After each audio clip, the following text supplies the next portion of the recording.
महाराज, ओ वनराज महाराज, आंखें खोलिए महाराज।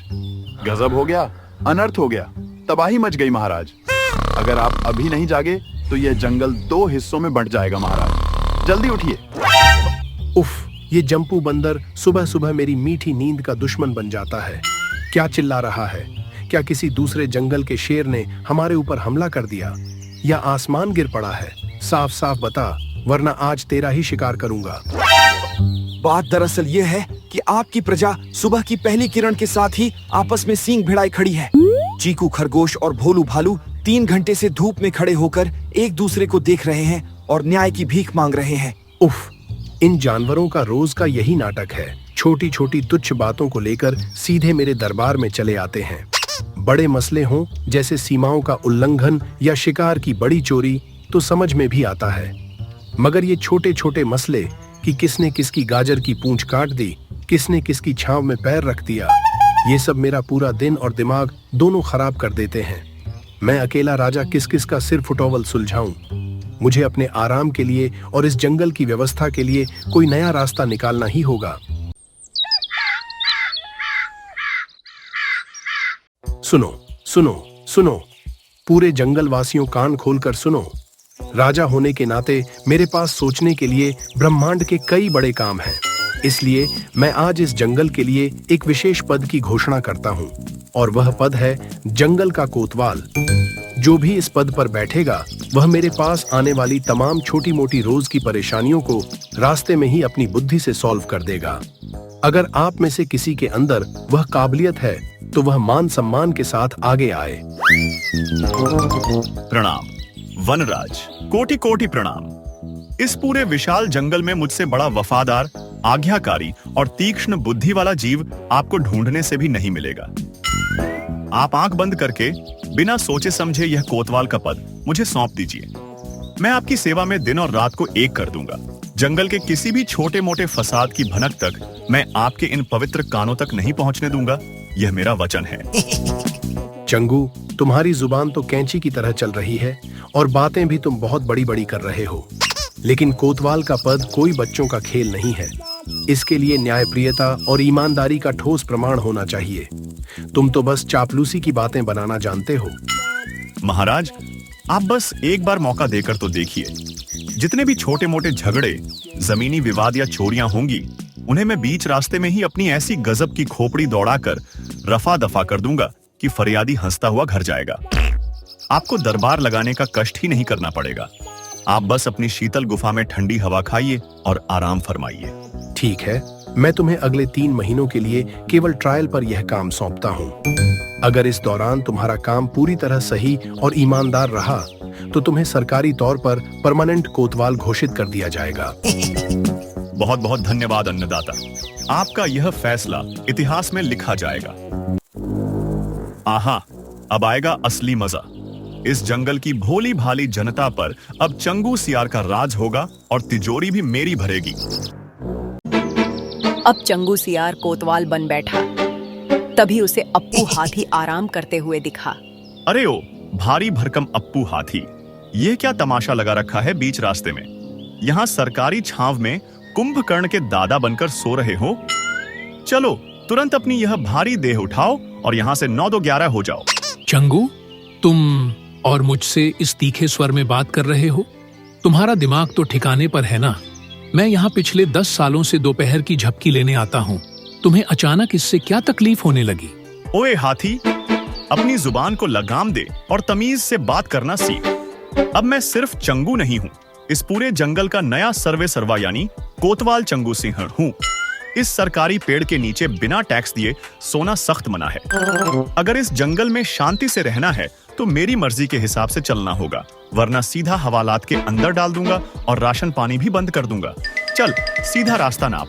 उफ, भगवान, यह कैसा कलयुग आ गया है जंगल में। एक मामूली सियार अब शेर की खाल ओढ़कर हाथी को आंखें दिखा रहा है। ठीक है भाई, तुम्हारी कुर्सी तुम्हें ही मुबारक हो। हाथी दुखी मन से भारी कदमों से वहां से चला जाता है। कोतवाल साहब, आज आपको न्याय करना ही पड़ेगा, वरना मैं गुस्से में आकर इस छोटे से खरगोश का कचंबर निकाल दूंगा।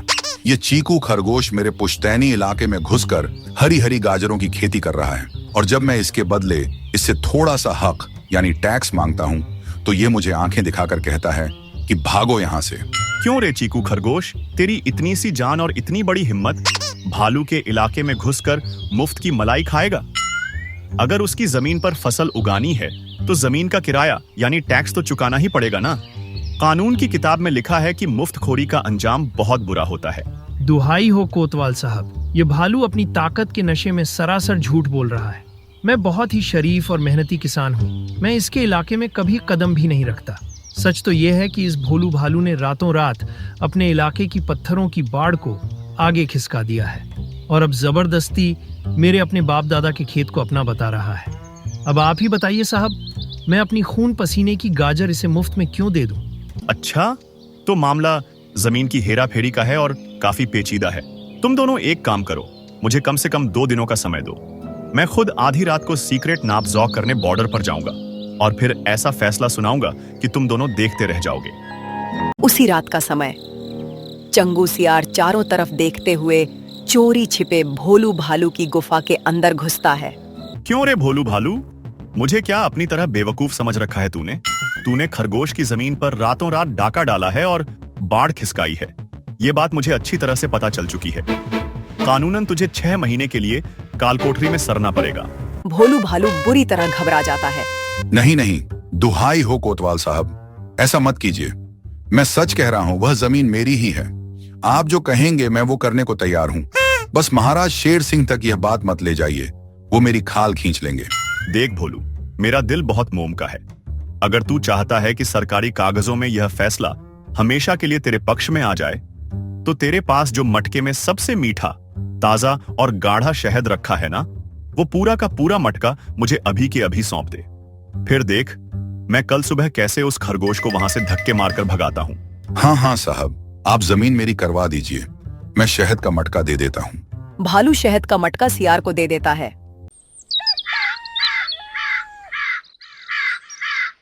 क्यों रे चीकू खरगोश, भालू जैसे बड़े जानवर से दुश्मनी मोल लेकर अपनी जान जोखिम में डाल रहा है? मुझे पक्के सबूत मिल चुके हैं कि तूने भालू की पुश्तैनी जमीन पर नाजायज कब्जा किया है। चल अपनी पोटली बांध, तुझे अभी राजा शेर सिंह के पिंजरे में बंद करवाता हूँ। नहीं साहब नहीं, मैं तो एक छोटा सा कमजोर जानवर हूँ। जेल गया तो बिना खाए पिए ही मर जाऊंगा। वह जमीन सच में मेरी ही है। भगवान के लिए कुछ रहम कीजिए ना कोतवाल साहब। देख चीकू, कानून के हाथ बहुत लंबे होते हैं, लेकिन उन्हें छोटा करने का एक गुप्त रास्ता है। अगर तू मुझे इस सीजन की सबसे मीठी और सबसे बेहतरीन गाजरों की 2 बड़ी बड़ी टोकरियां अभी दे दे, तो मैं राजा के रजिस्टर में हेर फेर करके वह जमीन हमेशा हमेशा के लिए सिर्फ तेरे नाम लिख दूंगा। जी साहब, ये तो बहुत छोटा सा काम है। मैं अभी अपने हाथों से छांट कर सबसे मीठी गाजरें भर देता हूँ। बस मेरा आशियाना बचा लीजिए। भोलू भालू और चीकू खरगोश दोनों बड़ी उम्मीदें लेकर अपना फाइनल फैसला सुनने आए हैं। कोतवाल साहब, आज पूरे 3 दिन बीत चुके हैं। अब तो सब्र का बांध टूट रहा है। बताइए, वह जमीन आखिर किसके नाम हुई? आपने क्या कानूनी समाधान निकाला? तो ध्यान से सुनो कानून का अंतिम फैसला। कल आधी रात को मैंने खुद महाराज शेर सिंह के साथ उनकी गुफा में एक अति गोपनीय मीटिंग की थी।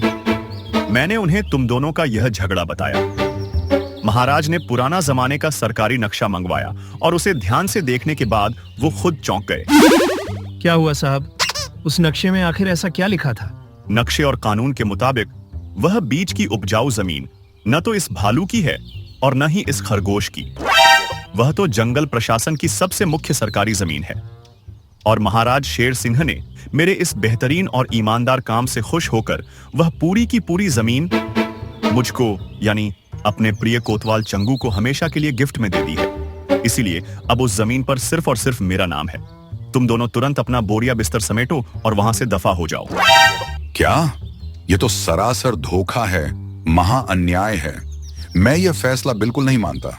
मैं अभी इसी वक्त महाराज शेर सिंह के पास जाऊंगा और खुद अपनी जुबान से पूछूंगा कि उन्होंने ऐसा फैसला कैसे किया। जाओ जाओ, शौक से जाओ। टांगें तुम्हारी हैं, रास्ता जंगल का है। लेकिन एक बात कान खोलकर याद रखना, महाराज पिछले 2 दिनों से भूखे हैं और भयंकर गुस्से में हैं। अगर सरकारी जमीन पर अपना हक जताने जाओगे तो वो एक ही पंजे में तुम्हारा काम तमाम करके अपनी भूख मिटा लेंगे। फिर मत कहना कि कोतवाल चंगू ने तुम्हें पहले चेतावनी नहीं दी थी। चीकू और भोलू एक दूसरे का चेहरा देखते हैं। डर के मारे उनके पसीने छूट जाते हैं। नहीं नहीं साहब, हम महाराज के पास नहीं जाएंगे, हमारी जान बख्श दीजिए। दोनों रोते हुए चले जाते हैं। शाम का समय है, सूरज ढल रहा है। कालू गधा दिन भर जंगल में मेहनत करने के बाद थका हारा घर लौटता है। लेकिन जैसे ही वह दरवाजे पर पहुंचता है, देखता है कि बिल्लू बैल अपने नुकीले सींग अड़ाकर बड़ी अकड़ से बैठा हुआ है। ओए कालू गधे, बहुत सही समय पर आए हो। चलो अपना यह झोपड़ा तुरंत खाली कर दो। मुझे ये खुली जगह और यह मिट्टी का घर बहुत ज्यादा पसंद आ गया है। आज से ये मेरा नया आलीशान तबेला होगा। क्या तुम्हें मेरी इस बात से कोई एतराज है? अरे बिल्लू भाई, तुम्हारा दिमाग घास चरने गया है क्या? ये घर मैंने गर्मियों की चिलचिलाती धूप में अपने इन पंजों से मिट्टी और सूखी घास जोड़ जोड़ कर बनाया है। तुम इतने सालों बाद अचानक उठकर आए और इसे अपना बताने लगे। सीधे सीधे शराफत से बाहर निकलो मेरे घर से। ओ गधे, ज्यादा जुबान लड़ाने की कोशिश मत कर, वरना अगर मैंने एक बार अपनी ताकत से सींग मार दिया ना, तो तू सीधे बादलों के पार आसमान में उड़ता हुआ दिखेगा। अपनी भलाई चाहता है तो चुपचाप अपना रास्ता नाप, वरना अंजाम भुगतने के लिए तैयार रहे। अच्छा, तो तुम यहाँ अपनी शारीरिक ताकत के बल पर बाहुबली बन रहे हो? कानून को कुछ नहीं समझते? तुम यहीं रुको, मैं अभी इस जंगल के नए कोतवाल चंगू सियार को लेकर आता हूँ। वही आकर अपनी लाठी से तुम्हारी इस गुंडागर्दी का सही इलाज करेगा। कालू गधा भागता हुआ सियार के दफ्तर जाता है और उसे पूरी बात बताकर मौके पर लेकर आता है। क्यों रे बिल्लू बैल, तूने इस सीधे साधे बेजुबान गधे के घर पर नाजायज कब्जा कर लिया है? कानून को क्या अपने पैर की जूती समझ रखा है तूने? अरे नहीं नहीं कोतवाल साहब, आप गलत समझ रहे हैं। ये गधा बहुत बड़ा झूठा और मक्कार है। ये सुंदर घर असल में मेरा ही है। मैंने इस गधे पर दया खाकर इसे कुछ महीनों के लिए रहने को दिया था। अब जब मैं अपना घर वापस मांग रहा हूं तो यह रोने का नाटक कर रहा है। साहब, ये बैल सफेद झूठ बोल रहा है। इस घर की एक एक दीवार, एक एक दिन का जानता है कि मैं यहाँ सालों से रह रहा हूँ। आप इसकी इस झूठी कहानी में मत आइए साहब, मेरे साथ न्याय कीजिए। बंद करो ये तुम दोनों का रोज का रोना धोना। मेरे पास इतना फालतू का समय नहीं है कि मैं जंगल में गवाह और सबूत ढूंढता फिरूं। मेरे पास न्याय करने का एक बहुत ही शॉर्टकट और अचूक तरीका है। तुम दोनों कान खोलकर सुन लो। जो भी जानवर कल सुबह की पहली किरण तक मेरे दफ्तर में इस जंगल का सबसे स्वादिष्ट और लजीज भोजन लेकर आएगा, ये मिट्टी का घर हमेशा हमेशा के लिए कानूनी तौर पर उसी का हो जाएगा। साहब, ये कैसा अजीब और अनोखा न्याय है। एक कोतवाल को तो सबूत और सच्चाई देखनी चाहिए। भोजन का किसी के घर के मालिकाना हक से क्या लेना देना है साहब? आप तो इस ऊंचे पद का मजाक बना रहे हैं। ओए गधे, अपनी औकात में रह और मुझे कोतवाल को कानून मत सिखा। चुपचाप जा और मेरे लिए कोई स्वादिष्ट भोजन लेकर आ। जिसका भोजन सबसे उत्तम होगा, घर उसी का होगा। यह मेरा अंतिम और अटल फैसला है। बिल्लू बैल एक बाग से चुराकर बहुत ही ताजी और मीठे फल लाकर सियार को दे देता है। सियार मुफ्त का माल देखकर खुश हो जाता है और घोषणा कर देता है, अब से यह घर बिल्लू बैल का हुआ। कालू गधा, तू अब यहाँ से दफा हो जा। समझा? अगर नहीं समझा तो तुझे लात घुसों से समझाना पड़ेगा। बेचारा गधा अपने ही घर से बेघर होकर वहां से चला जाता है। कालू गधा बेघर होकर नदी के किनारे अकेला बैठा है। उसकी आंखों में गुस्सा है।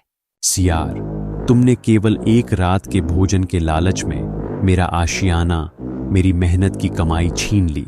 तुमने सोचा कि मैं सिर्फ एक बेवकूफ गधा हूं? अब देखो, यही गधा तुम्हारी इस कोतवाल की कुर्सी को और तुम्हें इस जंगल से कैसे खदेड़ता है। तुम्हारा अंत अब निश्चित है। अगले दिन सुबह का समय, जंगल के एक घने रास्ते पर जग्गू लकड़बग्घा और शेरू चीता आपस में गुर्राते हुए बुरी तरह लड़ रहे हैं। चंगू सियार वहां से अकड़कर गुजरता है। कोतवाल साहब, न्याय कीजिए, इस चीते को सजा दीजिए। यह शेरू चीता अपनी तेज रफ्तार का गलत फायदा उठाता है और मेरे द्वारा शिकार किए गए हिरण को जबरदस्ती छीनकर अपनी गुफा में छुपा देता है। साहब, यह जग्गू लकड़बग्घा सरासर झूठा है। चोरी करना तो इसकी फितरत है। ये उल्टा मेरे शिकार पर गिद्ध जैसी नजर रखता है और जब मैं पानी पीने जाता हूँ तो यह उसे चुरा ले जाता है। आज मैंने इसे रंगे हाथों पकड़ा है। सियार दो खूंखार जानवरों को देखकर मन ही मन डरता है, लेकिन अपनी वर्दी का रौब दिखाते हुए कहता है, शांत, एकदम शांत हो जाओ तुम दोनों। मेरे पास तुम दोनों की इस चोरी को पकड़ने का एक ही अचूक और कानूनी तरीका है। तुम दोनों कल सुबह तक मेरे कार्यालय में इस पूरे जंगल की सबसे स्वादिष्ट चीज लेकर आओ। जो भी वह सबसे उत्तम चीज लाएगा, मेरी बुद्धि से मुझे पता चल जाएगा कि सच्चा कौन है। घने जंगल के बीच का मैदान। शेरू चीता परेशान गुस्से में चक्कर काट रहा है। तभी कालू गधा उसके सामने जाकर बड़े आराम से बैठ जाता है। अरे वाह, यह गधा यहाँ अकेला बैठा हुआ है। क्यों न मैं इस गधे का काम तमाम कर दूं और कल सुबह इसका मांस ले जाकर उस लालची सियार को दे दूं। सियार खुश हो जाएगा और फैसला मेरे हक में सुना देगा। सुनो कालू गधे, आज तेरी जिंदगी का आखिरी दिन है। मैं तेरा शिकार करने आया हूँ। मुझे सच सच बता, क्या तेरा मांस बहुत स्वादिष्ट है? गधा बिना डरे चेहरे पर एक शांत और चालाक मुस्कान लाते हुए, अरे चीते भाई, तुम दिखने में तो बहुत समझदार लगते हो, पर दिमाग से बिल्कुल भोले हो। मेरा मांस? अरे मेरा मांस तो इतना कड़वा, खट्टा और बदबूदार होता है कि खुद महाराज शेर सिंह भी मुझे देखकर अपना रास्ता बदल लेते हैं। अगर तुमने मुझे खाया तो तुम्हारा पेट खराब हो जाएगा और तुम दौड़ना भूल जाओगे। चीता निराश हो जाता है। ओहो, तो फिर मैं क्या करूं? उस लालची सियार ने शर्त रखी है कि जो सबसे स्वादिष्ट चीज लाएगा वही बेगुनाह साबित होगा। वह जग्गू लक्कड़बग्घा तो कोई न कोई अच्छी चीज चुरा कर ले ही आएगा और मैं फंस जाऊंगा। चीते भाई, तुम उस महालालची सियार का असली इशारा समझ ही नहीं पाए। वह अपनी कुर्सी के नशे में अंधा हो चुका है और तुम्हें बेवकूफ बना रहा है। अगर तुम सच में बेगुनाह साबित होना चाहते हो और उस सियार का घमंड चूर करना चाहते हो तो जैसा जैसा मैं कहता हूँ ठीक वैसा ही करो। अच्छा, बताओ मुझे क्या करना होगा? मेरी एक बात अपने दिमाग में अच्छी तरह से बैठा लो। कल सुबह जब तुम सियार के पास जाओगे तो वह मना करेगा, डरेगा, चिल्लाएगा, लेकिन तुम अपनी चीते वाली जिद पर अड़े रहना और जो योजना मैं तुम्हें बता रहा हूँ उसे पूरा करना। गधा चीते के कान में अपना पूरा मास्टर प्लान बताता है। चीता प्लान सुनकर मुस्कुराता है। जग्गू लकड़बग्घा एक बहुत ही मोटे और ताजे हिरण का मांस लेकर आता है। सियार की आंखों में लालच साफ दिख रहा है। तभी शेरू चीता बिल्कुल खाली हाथ पहुंचता है। आहा, जग्गू लकड़बग्घे, तुमने तो मेरा दिल और पेट दोनों खुश कर दिए। हिरन का यह ताजा मांस वाकई इस दुनिया की सबसे स्वादिष्ट चीज है। अरे ओ शेरू चीते, तुम यहाँ बिल्कुल खाली हाथ क्यों चले आए? मैंने साफ साफ कहा था ना कि जंगल की सबसे स्वादिष्ट चीज लेकर आना। वो कहाँ है? कोतवाल साहब, मैं कल रात भर पूरे जंगल के कोने कोने में घूमकर पता लगाता रहा। तभी मुझे जंगल में एक ज्ञानी बाबा मिला। उसने मुझे एक ऐसा राज बताया जिसे सुनकर मैं दंग रह गया। ज्ञानी बाबा? और कैसा राज? क्या हिरण का मांस से भी कोई स्वादिष्ट चीज है इस जंगल में? जल्दी बता, देर मत कर। हाँ साहब, ज्ञानी बाबा ने मुझे बताया कि इस पूरे जंगल में हिरन, खरगोश या किसी भी पक्षी का मांस तो कुछ भी नहीं है। इस ब्रह्मांड की सबसे स्वादिष्ट, लजीज और रसीली चीज तो खुद एक जीवित सियार का मांस होता है। क्या बकवास कर रहा है पागल चीते? दूर हट मुझसे। हाँ साहब, इसलिए मैं अभी बिना किसी देरी के आपके इस मोटे शरीर से, आपकी पीठ और गर्दन से थोड़ा सा ताजा मांस निकालकर आपको ही परोस देता हूँ। आप खुद उसे खाकर तसल्ली कर लीजिए कि आप कितने स्वादिष्ट हैं। चलिए शुरू करते हैं। डर के मारे चंगू सियार के पसीने निकल आते हैं। रुक जाओ चीते, रुक जाओ, भगवान के लिए रुक जाओ। मैं मान गया। मैं मानता हूँ कि तुम पूरी तरह बेगुनाह हो। यह जग्गू लकड़बग्घा ही असली चोर है। जग्गू लकड़बग्घा यह सुनकर गुस्से से आग बबूला हो जाता है। अरे ओ भ्रष्ट सियार, यह क्या तमाशा लगा रखा है तूने? मैं अपनी मेहनत से हिरण का शिकार लाया और यह चीता खाली हाथ आकर तुझे जान से मारने की धमकी दे रहा है। तो तू डर के मारे इसे बेगुनाह बोल रहा है। अगर तूने इसे बेगुनाह कहा तो आज मैं ही तेरा शिकार कर दूंगा। और महाराज शेर सिंह को भी बताऊंगा कि तू कितना बड़ा घूसखोर कोतवाल है। सियार के लिए अब एक तरफ कुआं और दूसरी तरफ गहरी खाई बन जाती है। चंगू बेटा, अगर यहाँ 1 सेकंड भी और रुका तो ये दोनों खूंखार जानवर मिलकर तेरा कीमा बना देंगे, और अगर इनसे बच भी गया तो भालू और खरगोश की बात सुनकर शेर सिंह जिंदा चबा जाएगा। भाग चंगू, भाग। सियार अपनी जान बचाने के लिए इतनी तेज दौड़ लगाता है कि जंगल की सीमा पार कर हमेशा हमेशा के लिए भाग जाता है।